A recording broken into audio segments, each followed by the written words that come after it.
आखिर हिंदू पार्टी को हिंदुओं के शंकराचार्य से डर क्यों लग रहा है? शंकराचार्य ने गीता का उदाहरण देते हुए कहा, धर्म युद्ध के शंखनाद के बाद इस धर्म युद्ध में संबंधों की परवाह नहीं होगी।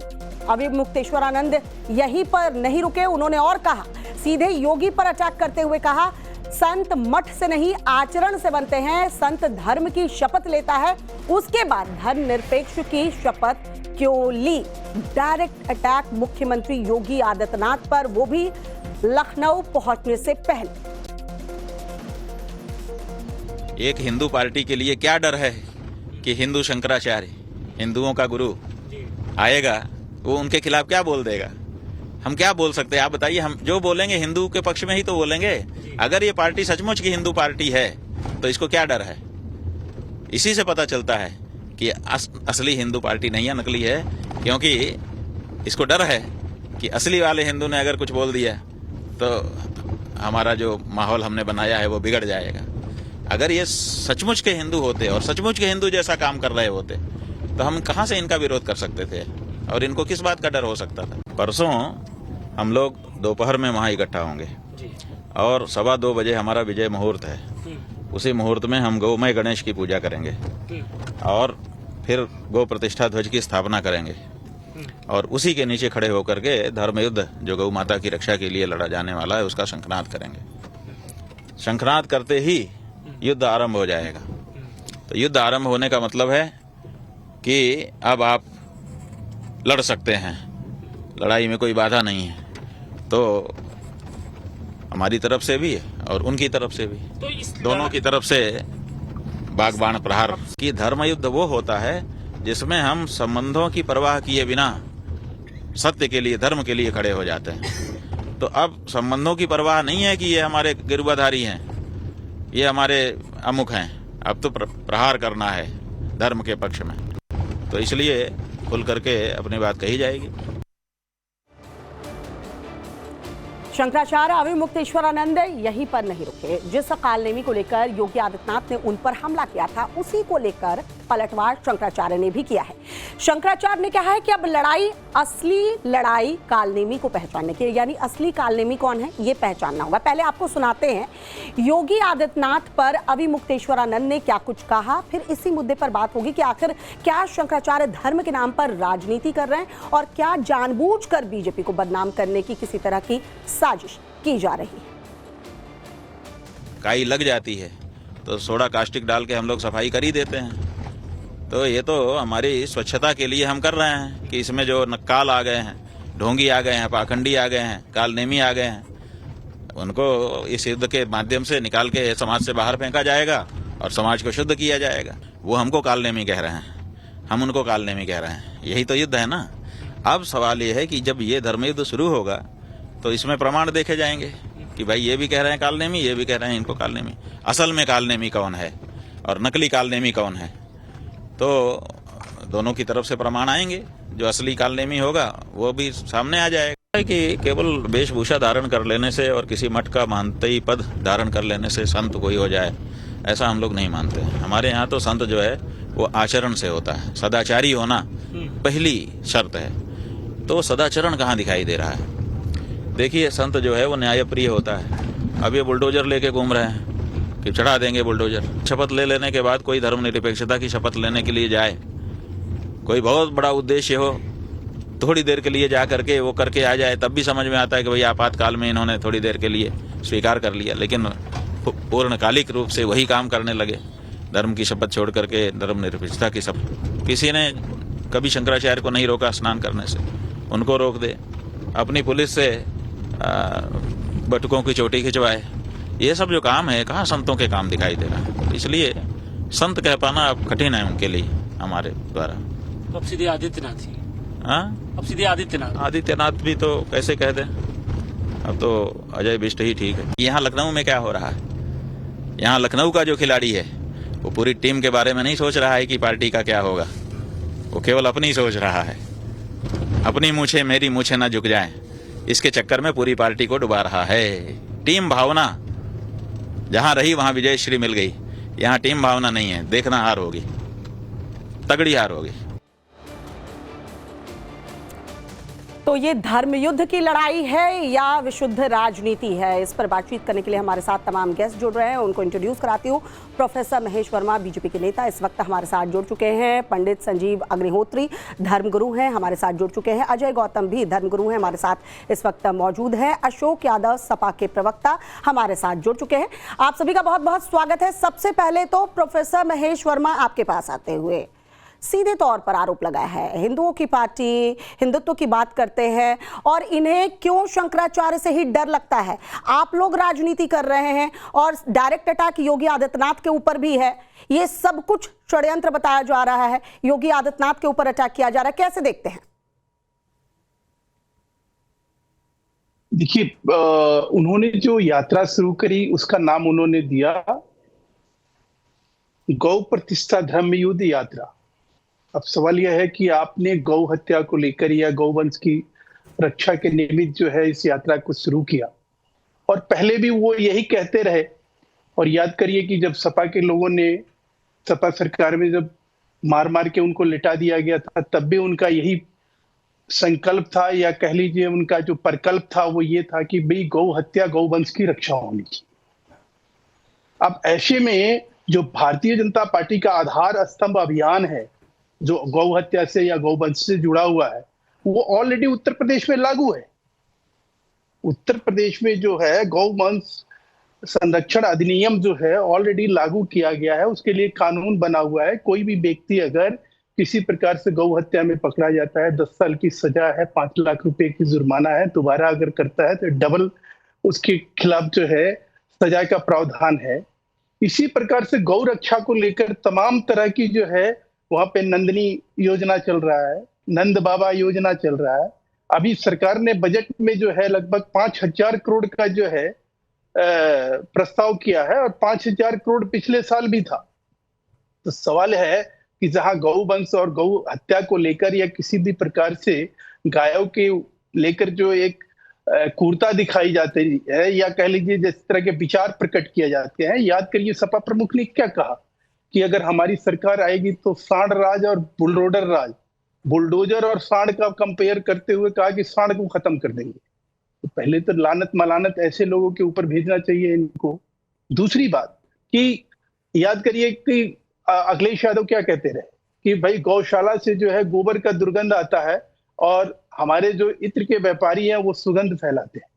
तो पता नहीं उनके इत्र के व्यापारी क्या करते हैं, तो दुनिया देखी है।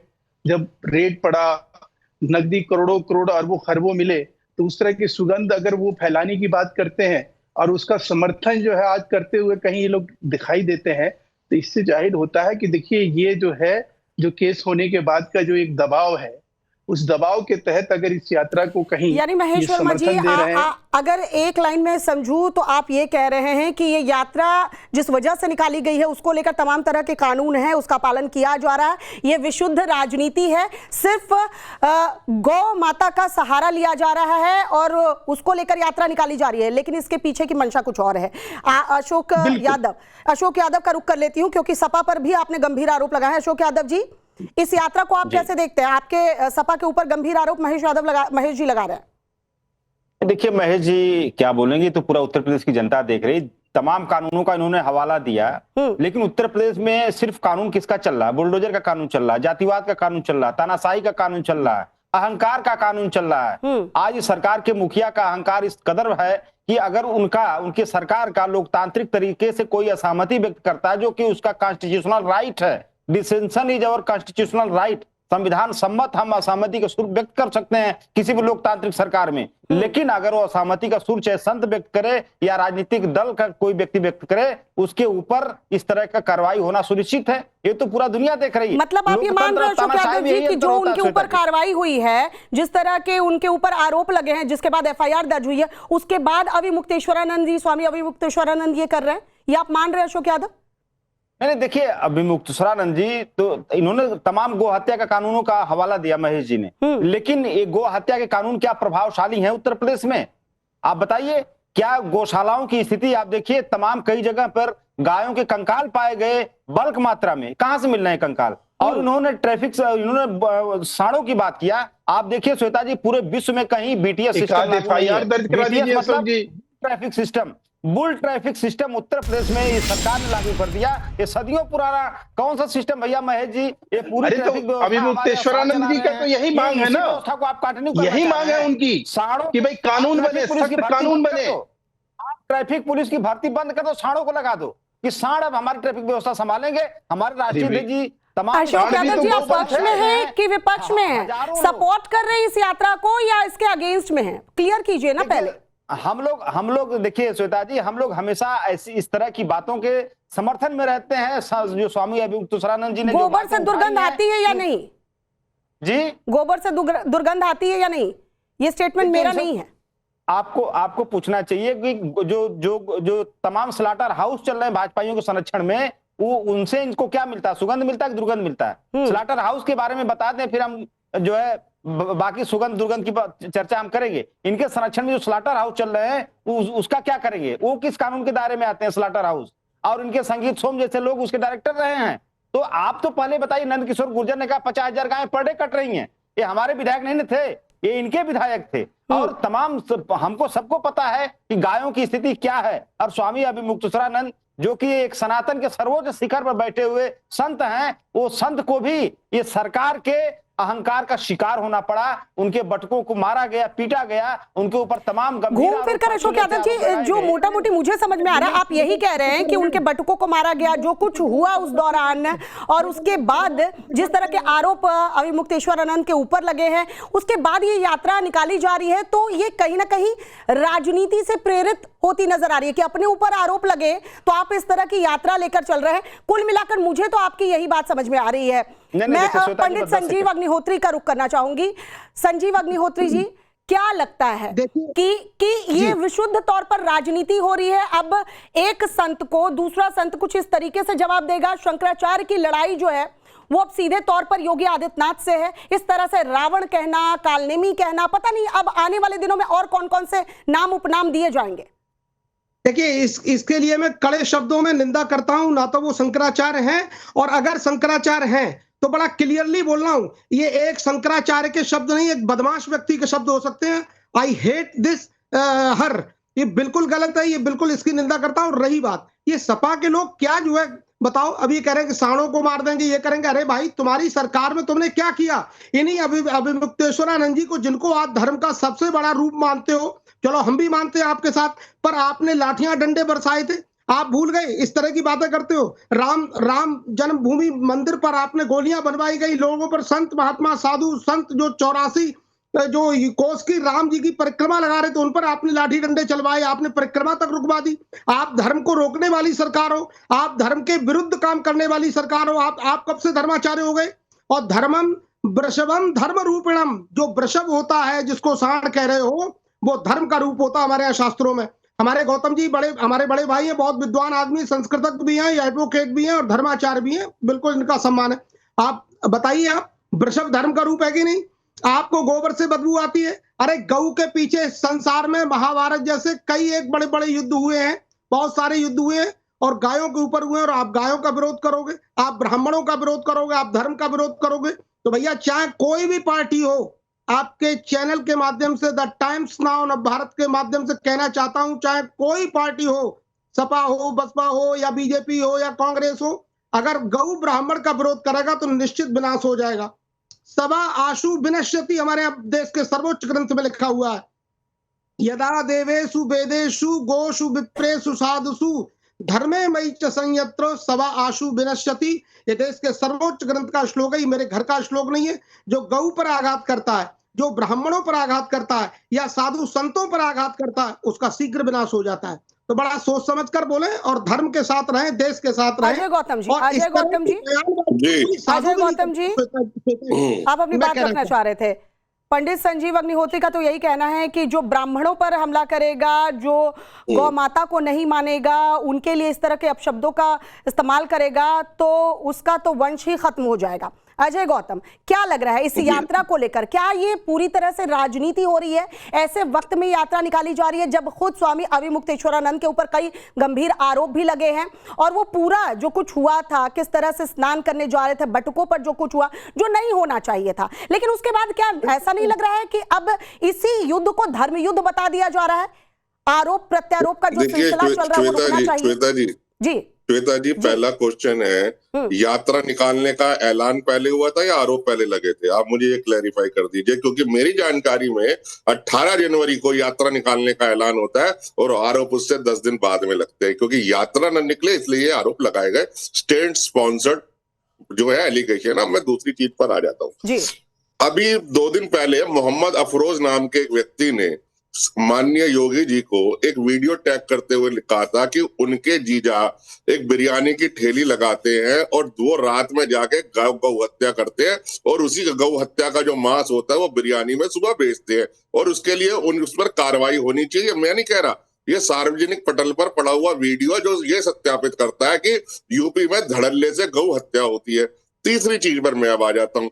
आज योगी जी को आपको क्या शंकराचार्य जी ने ये नहीं कहा कि अगर गौहत्या रुक जाती है, योगी जी अच्छा काम करते हैं तो वो चाहते हैं वो प्रधानमंत्री बने। आपको उनकी कई वो अच्छी बातें तो ध्यान नहीं आती। और आज योगी जी को उत्तर प्रदेश का मुख्यमंत्री बनाने में अगर किसी का हाथ है तो हमारी पीठ का हाथ है। आप लोग नहीं जानते, संतों के बीच की बात है, लेकिन हम जानते हैं। जिस वक्त में बाकी के नेता जाकर नारियल चढ़ा रहे थे कि उनका नंबर आएगा यूपी में के मुख्यमंत्री बनने के लिए, उस वक्त में हमारी पीठ थी जिसने साथ दिया योगी आदित्यनाथ का और वो प्रदेश के मुख्यमंत्री बने।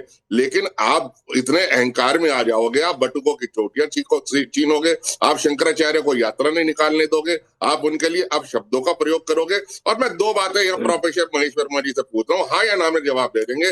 क्या भारतीय जनता पार्टी बीफ एक्सपोर्टरों से चंदा लेती है, हाँ या ना? आज विश्व गुरु कहने वाला अब भारत देश जो है वो बीफ के निर्यात में दूसरे नंबर पर है, हाँ या ना? तीसरी बात, और बीफ निर्यात का सबसे ज्यादा हिस्सा उत्तर प्रदेश से जाता है, हाँ या ना? बोल दीजिए सब। अभी पानी, दूध का दूध पानी का पानी हो जाएगा। कितने बड़े गौवक्त हैं? सवाल का जवाब दीजिए। देखिए, अक्सर ये बातें उठाई जाती है, कही जाती है कि इस देश से बीफ का निर्यात होता है। बीफ के निर्यात का जो कानून है, बीफ के निर्यात को लेकर जिस प्रकार के यहाँ स्लॉटर हाउस है, या वो सबसे बड़ा स्लॉटर हाउस तेलंगाना में। अब रही बात कि उत्तर प्रदेश में जो कानून है उसके तहत, और जो अभी अजय जी ने जो बात कही, अजय, मैं सीधा जवाब दे रहा हूँ। अगर थोड़ा सा आप संयम के साथ सुनेंगे तो आपको समझ में आएगा, और मैं भी समझ में आएगा कि आपके सवाल का जवाब जो है माकूल है या नहीं।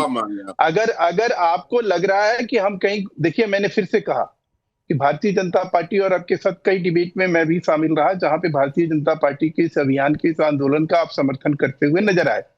तो हम तो वो लोग हैं जो इस अभियान और इस आंदोलन के हिस्सा रहे हैं, जो गौ हत्या के विरोध में हमने देश भर में जहां जहां जरूरत पड़ी वहां हमने प्रचंड तरीके से और प्रभावी तरीके से, और जब सरकार में आए तो प्रभावी तरीके से कानून बना के और उस पर अमल लाने की कोशिश करी। क्या हमारे इस अमल या इस कानून में कोई दोष है? क्या हमारी नीयत पर कोई दोष है? और क्या आप कह रहे हैं 2 मार्च को जो है, आप कितना बड़ा मतलब दर्शकों के सामने झूठ परोस रहे हैं। 2 मार्च को तो उन्होंने अभिमुक्तेश्वरानंद जी ने 2 मार्च को ये घोषणा करी कि मैं जो है गो प्रतिष्ठा धर्म यात्रा शुरू करने जा रहा हूं। आप कह रहे हैं कि भाई 18 जनवरी की ये संकल्प था उनका। तो ये अपने आप में जाहिर करता है कि देखिए, सवाल ये है कि अजय जी इस तरह से बात करके, सुनिए अजय जी, मैं फिर आपको कह रहा हूं, मैं आपको चुनौती दे रहा हूं, और यही इसी चैनल पे आके मैं माफी मांगूंगा अगर ये बात सत्य ना हो कि 2 मार्च को उन्होंने इसकी घोषणा करी है। और पूरी मीडिया जो है, श्वेता जी, इसको दिखा दीजिए कि ये किस तरह के झूठ परोस रहे हैं। अब रही बात की, देखिए जिस प्रकार के ये यात्रा और जिस प्रकार से इस यात्रा के आड़ में जो चीज, जिस तरह की राजनीति करने का जो एक बिसात बनाई गई है या रणनीति बनाई गई है, वो अपने आप में कहीं सनातन धर्म को कहीं प्रदूषित करने का एक प्रयास है, सनातनिक व्यवस्था पर एक चोट पहुंचाने का व्यवस्था ये है, शंकराचार्य जो परंपरा है उसको कहीं मर्माहत करने का ये प्रयास है। मैं कहता हूं कि शंकराचार्य जी खुद कह रहे थे कि भाई कानून ने जो काम किया, कोर्ट ने जो FIR दर्ज किया, हम उसके ऊपर जो है अमल करेंगे, हम उसमें कहीं सहयोग करेंगे। अब सवाल है कि ऐसे में ये बौखलाहट और अकुलाहट किसके लिए है? ये यात्रा जो है, इस यात्रा का लाभ क्या हिंदू धर्म को मिलने जा रहा है? या आपसे पहले जो है इस यात्रा का, इस तरह की यात्रा का प्रयोजन क्या था? धर्म युद्ध की जो लड़ाई कही जा रही है, ये कैसा धर्म युद्ध है, किस लिए धर्म युद्ध है? गौ हत्या रुकनी चाहिए, ये हमेशा से तमाम हिंदू जो हैं वो कहते आए हैं। और हमने यूपी में भी देखा है कि कई बार गौवंश को यहाँ से वहां ले जा रहे हैं जो गौ तस्कर है, उनको कैसे रोका है पुलिस ने, या फिर जो जुड़े हुए हैं ऐसे एनजीओ से जो इन गौ हत्याओं को रोकना चाहते हैं, उन्होंने कैसे रोका है, अपनी जान पर किनका रोका है? ऐसे में अशोक यादव जी, ये नहीं लगता है कि सपा जो है वो राजनीति कर रही है? आप जब चाहते हैं तो आप सनातन के पक्षधर हो जाते हैं, और जब होता है तो गोली भी चलवा देते हैं, लाठी डंडे भी चलवा देते हैं। अशोक यादव जी, राजनीति कौन कर रहा है? सनातन या हिंदुत्व ये कोई प्रोडक्ट नहीं है कि इसका पेटेंट भाजपा ने करवा लिया और फिर अरे भाजपा ने, छोड़िए ना सर, बेचेगा। भाजपा ने नहीं करवाया पेटेंट, सनातन भाजपा पेटेंट करवा भी नहीं सकती। अशोक यादव जी, मेरा ये सवाल है, मेरा आपसे ये सवाल है, कभी आप सनातन के पक्षधर हो जाते हैं, कभी आप शंकराचार्य के पक्षधर हो जाते हैं, लेकिन उस समय क्या हो जाता है जब राम मंदिर निर्माण हो रहा होता है, राम मंदिर निर्माण के बाद जब आप लोगों को भी न्योता जाता है, आपको जाना होता है लेकिन आप जाते नहीं है, और तब क्या होता है जब आपने गोलियां चलवाई? तो ये सिलेक्टिव अप्रोच क्यों? सेलेक्टिव अप्रोच भाजपा का है। जब राम भक्तों पर गोलियां चलवाने वाले अधिकारी को राम मंदिर ट्रस्ट का अध्यक्ष बना दिया, वो सिलेक्टिव अप्रोच नहीं है। हमारे इटावा में भगवान शिव का सबसे बड़ा मंदिर बन रहा है, शिव शक्ति अक्षरेखा पर। उससे कब बन रहा है अशोक यादव जी? क्यों बन रहा है और कब बन रहा है? अरे बन गया है, आप आइए देखिए, वहां पर दर्शन शुरू हो गए हैं। दर्शन शुरू हो देखा, जो भारत में नहीं रहता उन्होंने भी देखा है, पर आप देखो क्या झूठ बोल रहे हो। सुनिए, बीच में गोली चलवा रही भाजपा, बहुत बढ़िया भैया, बीच में नहीं। देखिए अभी हमारे एक, देखिए समझ में तो यही आता है कि एक संत ने हमसे, सुनिए जी ऐसा, देखिए अभी संत ने पूछा हमारे कि आप भाजपा के साथी से पूछा कि बीफ एक्सपोर्टर कंपनियों से आप चंदा लेते हैं कि नहीं, इनके मुंह में दही जम गई। वही तो बोल रही हूँ, अपने दामन पर दाग दिखता नहीं और दूसरे के दामन पर उंगलियां उठाते हैं कि देखिए हमारे दाग तो छोड़ दीजिए भाई, अपने दाग की पहले बात कीजिए।